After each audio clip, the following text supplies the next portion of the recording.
विद्महे महादेवाय धीमहि तन्नो रुद्रः प्रचोदयात्। नारायणाय विद्महे वासुदेवाय धीमहि तन्नो विष्णुः प्रचोदयात्। देव्यै ब्रह्मण्यै विद्महे महाशक्त्यै च धीमहि तन्नो देवी प्रचोदयात्। महालक्ष्मी च विद्महे विष्णुपत्न्यै च धीमहि तन्नो लक्ष्मी प्रचोदयात्। भास्कराय विद्महे मरुत्पुंजिकराय धीमहि तन्नो आदित्य प्रचोदयात्। ओम जयंती मंगला काली भद्रकाली कपालिनी दुर्गा क्षमा शिवा धात्री स्वाहा स्वधा नमोस्तुते। ओम शरणागत दीनाथ परित्राण परायणे सर्वस्यार्ति हरे देवी नारायणी नमोस्तुते। वसुदेवस्तं देवं कंसचाणूरमर्दनं देवकी परमानंदं कृष्णं वंदे जगद्गुरुं। गुरुर्ब्रह्मा गुरुर्विष्णु गुरुर्देवो महेश्वरः गुरुः साक्षात् परब्रह्म तस्मै श्री गुरुवे नमः। तुमेव माता च पिता तुमेव बन्धुश्च सखा तुमेव विद्याधरणं तुमेव सर्वं मम देवदेव। कर्पूरगौरं करुणावतारं संसारसारं भुजगेन्द्रहारं सदा वसन्तं हृदयारविन्दे भवं भवानी सहितं नमामि। श्रीकृष्ण गोविंद हरे मुरारे हे नाथ नारायण वासुदेव। प्रेम विबस नर नारी सब सखिन सहित रनिवासु। मानहु कीन विदेहपुर करुणा बिरह निवासु। सुरसारिक जानकी ज्याय कनक पिंजर निकलाखी पढ़ाय। व्याकुल कहहि कहाँ बैदेही सुनि धीरजु परिहरई न केही। भय बिकल खग मृग एहि भांति मनुज दशा कैसे कही जाती। बंधु समेत जनक तब आए प्रेम उमग लोचन जल छाए। सिय बिलो की धीरता भागी रहे कहावत परम बिरागी। लीनी राय उरलाई जानकी मिटी महामर जाद ज्ञान की। समुझावत सब सचिव सयाने कीन विचारु न अवसर जाने। बार ही बार सुता उरलाई सजी सुंदर पाल की मंगाई। प्रेम विबस परिवार सब जानी सुलगन नरेश। कुंवर चढ़ाई पालकिन सुमिर सिद्धि गणेश। बहुविधि भूप सुता समुझाई नारी धर्म कुल रीति सिखाई। दासी दास दिए बहु तेरे सुचि सेवक जे प्रिय सिय केरे।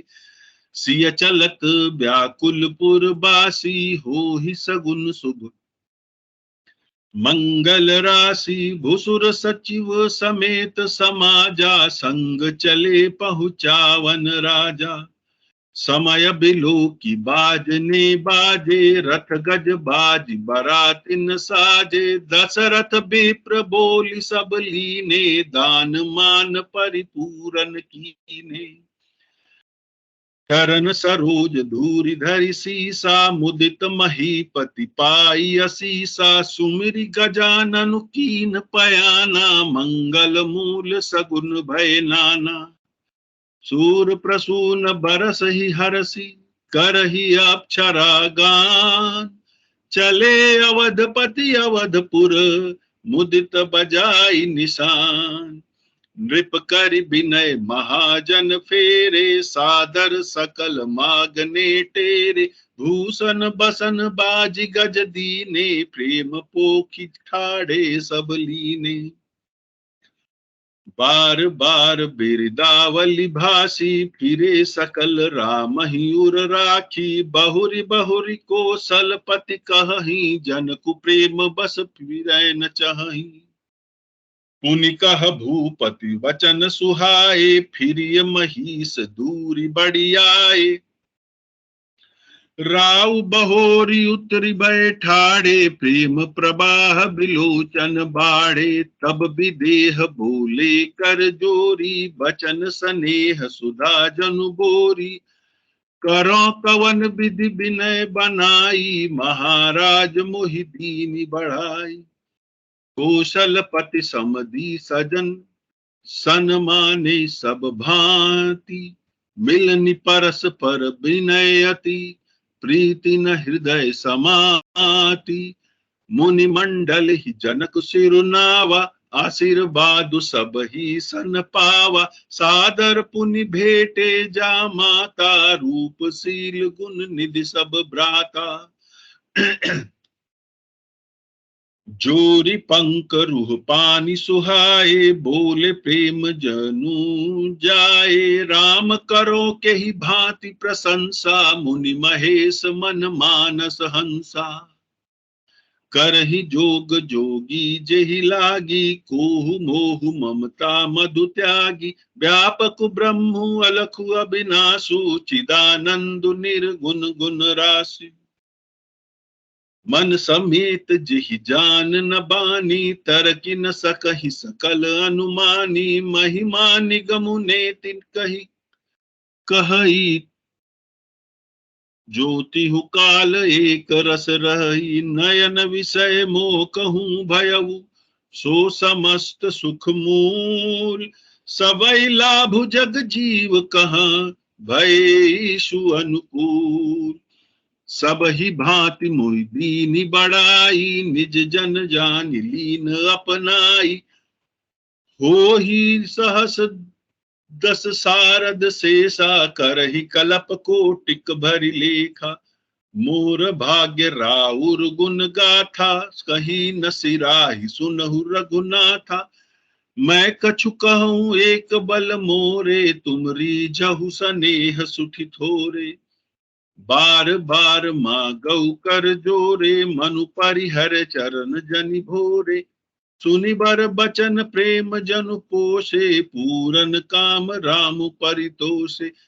करिबर विनय ससुर मन, करिबर विनय ससुर सन माने। पितु कौशिक वशिष्ठ सम जाने, बिनती बहुरी भरत सन कीनी। मिली सब प्रेम पुनि आशीष दीनी। मिले लखन रिपु सुदन ही, दीनी असीस महीस। भये परस पर प्रेम बस, फिर ना वही शीस। बार बार करि विनय बड़ाई, रघुपति चले संग सब भाई। जनक गहे कौशिक पद जाई, चरण रेणु सिर नयन लाई। सुन मुनीस बर दर्शन तोरे, अगमुन कछु प्रतीति मन तु मोरे। जो सुख सुजसु लोकपति चहहि, करत मनोरथ सकुचत अहहि। सो सुख सुजसु सुलभ मोहि स्वामी, सब सिद्धि तव दर्शन अनुगामी। कीनि विनय पुनि पुनि सिरुनाई, फिरे महिषु आशीषा पाई। चली बारात निशान बजाई, मुदित छोट बड़ सब समुदाय। राम ही निरखी ग्राम नर नारी, पाई नयन फल होहि सुखारी। बीच बीच बरबास करी, मग लोगन सुख देत। अवध समीप पुनीत दिन, पहुंची आई जनेत। हम श्री रामचरितमानस के बालकांड के उस प्रसंग पर हैं जब श्री राम जी का विवाह हो गया है, लक्ष्मण भरत और शत्रुघ्न का भी विवाह हो गया है, और अब बारात प्रस्थान की तैयारी कर रही है, प्रस्थान की तैयारी कर रही है।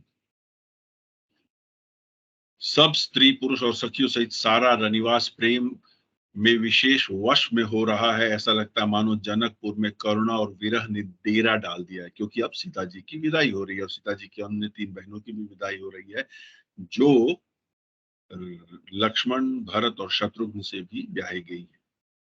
जानकी जी ने जिन तोता और मैना को पाल पोस कर बड़ा किया और सोने के पिंजरों में रखकर पढ़ाया, वे व्याकुल होकर कह रहे हैं, वैदेही कहाँ है? उनके वचनों को सुनकर धीरज किसको नहीं त्याग देगा। अर्थात वो इतनी करुणा से बोल रहे हैं कि सबका धैर्य समाप्त हो रहा है।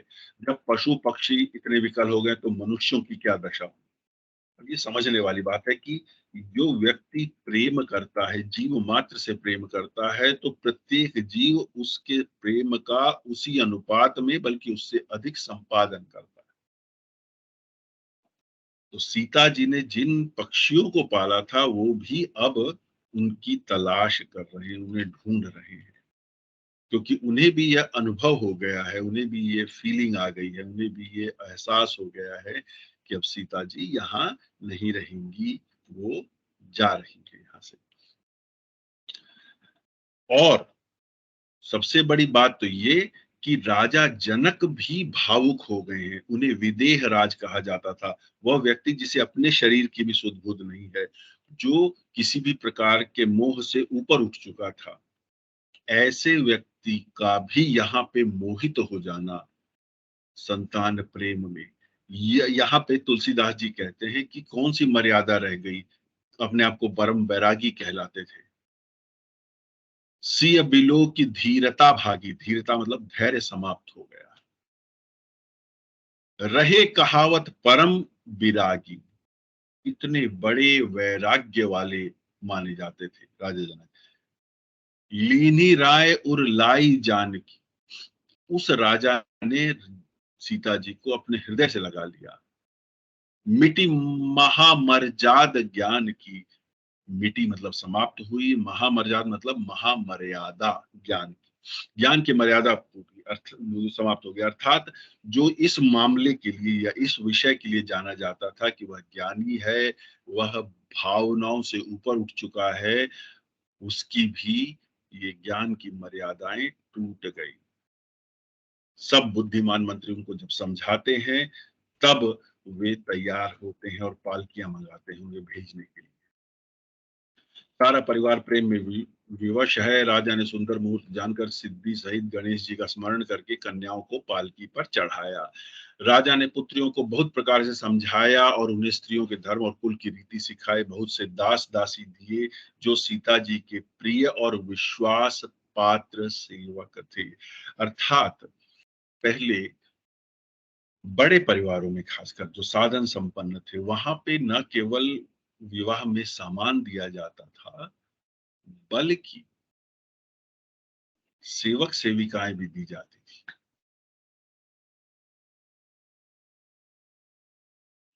सीता जी के चलते समय जनकपुरवासी व्याकुल हो गए। मंगल राशि शुभ शकुन हो रहे हैं। ब्राह्मण और मंत्रियों के समाज सहित राजा जनक जी उन्हें पहुंचाने साथ चले। समय देखकर बाजे बजने लगे। बारातियों ने रथ और हाथी और घोड़े सजाए थे। दशरथ जी ने सब ब्राह्मणों को बुला लिया और दान और सम्मान से परिपूर्ण कर दिया। उनके चरण कमलों की धूलि सिर पर धरकर आशीष पाकर राजा आनंदित हुए। राजा अर्थात राजा जनक। और गणेश जी का स्मरण करके उन्होंने प्रस्थान किया। मंगलों के मूल अनेकों शकुन हुए। देवता हर्षित होकर फूल बरसा रहे हैं। अप्सराएं गान कर रही हैं। दशरथ जी नगाड़े बजाकर आनंद पूर्वक अयोध्यापुरी को चले। राजा दशरथ जी ने विनती करके प्रतिष्ठित जनों को लौटाया और आदर के साथ सब मंगनों को बुलाया।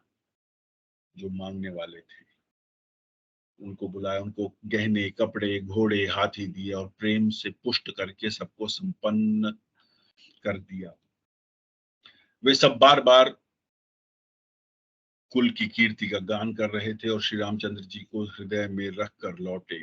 कौशलाधीश दशरथ जी बार बार लौटने को कहते हैं, परंतु जनक जी प्रेमवश लौटना नहीं चाहते। अर्थात जब वो विदाई कर रहे हैं तो वो भी बारात के साथ साथ चल रही है। बारात मतलब जो बारात वापस जा रही विवाह के बाद। दशरथ जी ने सुहावन से वचन कहे, हे राजन बहुत दूर आ गए हैं, अब लौटिए। फिर राजा दशरथ जी रथ से उतरकर खड़े हो गए और नेत्रों में प्रेम का प्रवाह बढ़ गया, अर्थात आंखों में आंसू आ गए। तब जनक जी ने हाथ जोड़कर मानो स्नेह रूपी अमृत में डुबो कर वचन बोले, मैं किस तरह विनती करूं हे महाराज, आपने मेरा मान बढ़ा दिया है। महाराज मोनि दी, महाराज मोहिदीन ही बढ़ाई। अर्थात आपके कुल से मेरा जब ये संबंध हुआ है, इससे मेरा मान सम्मान बढ़ गया। ऐसा जनक जी कहते हैं राजा दशरथ को। अयोध्यानाथ दशरथ जी ने अपने स्वजन समधि का सब प्रकार से सम्मान किया। उनके आपस में मिलने में अत्यंत विनय थी। इतनी प्रीति तो हृदय में समाती नहीं थी। जनक जी ने मुनि मंडली पर को सिर नवाया, सभी से आशीर्वाद पाया आदर के साथ। वे रूप, शील और गुणों के निधान सब भाइयों से अपने दामादों से मिले और सुंदर कमल के समान हाथों को जोड़कर ऐसे वचन बोले मानो प्रेम से ही जन्मे हो। हे राम जी, मैं किस प्रकार आपकी प्रशंसा करूं? आप मुनि और महादेव के मन रूपी मान सरोवर के हंस हैं। योगी लोग जिनके लिए क्रोध, मोह, ममता और मद को त्याग कर योग साधन करते हैं, जो सर्वव्यापक ब्रह्म, अव्यक्त, अविनाशी, चिदानंद, निर्गुण और गुणों की राशि है, जिनको मन सहित वाणी नहीं जानती और सब जिनका अनुमान ही करते हैं, कोई तर्क नहीं दे सकते, जिनकी महिमा वेद नेति कहकर वर्णन करता है। नीति अर्थात जिसका अभी अंत न हुआ हो, न इति अर्थात हो जिनकी जिनका वर्णन किया ही नहीं जा सकता, अथाह है, अनंत है, और जो सच्चिदानंद तीनों कालों में एक रस रहते हैं, अर्थात सर्वदा और सर्वथा निर्विकार, कोई विकार उन्हें छूता नहीं। वे ही समस्त सुखों के मूल मेरे नेत्र के विषय हुए। ईश्वर के अनुकूल अनुकूल होने पर जगत में जीवों को सब लाभ ही लाभ है। देखिए, सबई लाभ जग जीव कहाँ, भय ईशु अनुकूल। ईश्वर के अनुकूल होने पर जगत में जीव को सब लाभ ही लाभ है, ऐसा तुलसीदास जी कह रहे हैं, जो कि राजा जनक ने बोला। इसका अर्थ क्या है?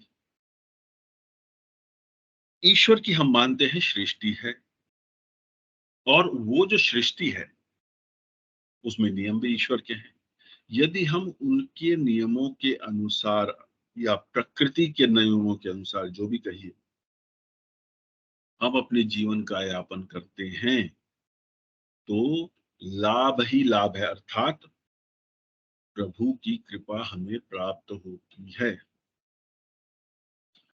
आपने मुझे सभी प्रकार से बड़ाई दी और अपना जन जानकर अपना लिया। यदि 10,000 सरस्वती और शेष हों और करोड़ों कल्पों तक गणना करते रहें, तो भी रघुनाथ जी मेरे सौभाग्य और आपके गुणों का की कथा कहकर समाप्त नहीं की जा सकती। मैं जो कुछ कह रहा हूं वह अपने इस एक ही बल पर कि आप अत्यंत थोड़े ही प्रेम से प्रसन्न हो जाते हैं।